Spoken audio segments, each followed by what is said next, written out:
පිරිහෙන්නේ මොනවා නිසාද? ධම්මදෙස්සී පරාබහෝ.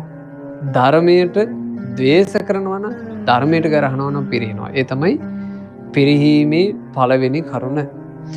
ඊළඟට දෙවෙනි එක මොකද්ද? අසත්පුරුෂයාගේ ඇසුරට ප්‍රියවීම, සත්පුරුෂයාගේ ඇසුර ප්‍රිය නොවීම. අසත්පුරුෂ ඇසුර හින්දා ඔවුන් පිරිහෙනවා. ඒ දෙක. පිරිහෙන්න හේතු වෙන තුන්වෙනි කාරණේ මොකද්ද? නිතරම නිදන, අලසව කටයුතු කරන, ඔය පිරිසත් එක්ක තේරුමක් නැති කතාවෙන් කාලේ නාස්ති කරන, වෙරවීරියක් නැති කුසීත, නිතරම ක්‍රෝධයෙන් යුක්තව අනිත් අයට වෛර කර කර ඉන්න චරිතය පිරිහෙනවා. ඒ තුන. මොකද්ද පිරිහෙන්න හේතු වෙන හතරවෙනි කරුණ? තමන්ගේ වයසටපත් ආදරණීය අම්මා තාත්තට තමන්ට හැකියාව තියෙද්දිත් බලන්නේ, මව්පියන්ට සලකන්නේ, පිරිහෙනවා. මොකද්ද පිරිහෙන පස්වෙනි කරුණ? තමන්ගේ ළඟට ශ්‍රමණේක හෝ බ්‍රාහ්මණේක හෝ යාචකෙක් හෝ යමක් ඉල්ලගෙන ආවොත් එහෙම එයාව බොරුවෙන් රවට්ටනවා, පිරිහෙනවා. ඊළඟට මොකද්ද මේ පිරිහෙන්න හේතු වෙන හයවෙනි කරුණ?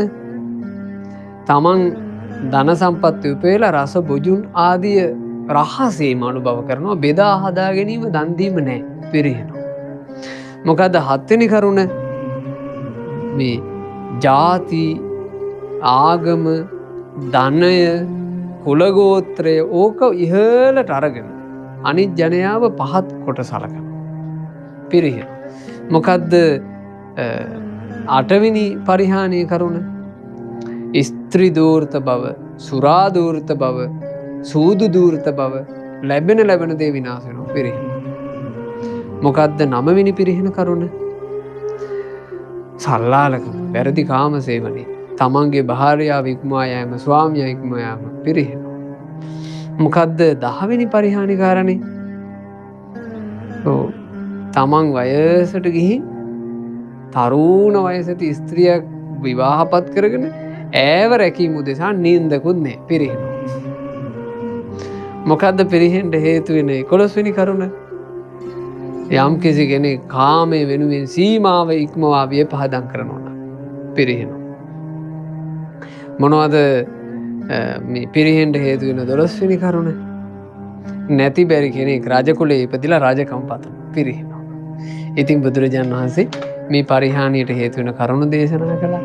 අනුකම්පාවෙන් බුදුරජාණන් වහන්සේ දෙසූ මේ දම්පද හොඳට ජීවිතයට අරගෙන තමන්ගේ ළඟ මේ පිරිහීමේ දොරටු තිබේ නම් ඒ දොරටු වසා ගන්නට සැදැහැතියෝ වාසනාවන්ත වෙත්වා. දියුණුව පිණිස හේතු වෙන දොරටු විවර කරගන්නට මේ දහම් පදේම පින්වතුන්ට ආශිර්වාදයක් වෙත්වා. මේ සම්බුද්ධ ශාසනය තුල දියුණුව සලසාගෙන චතුරාර්ය සත්‍ය අවබෝධයෙන් සැනසෙන්නට අපට වාසනාව ලැබේවා. සාදු සාදු සාදු.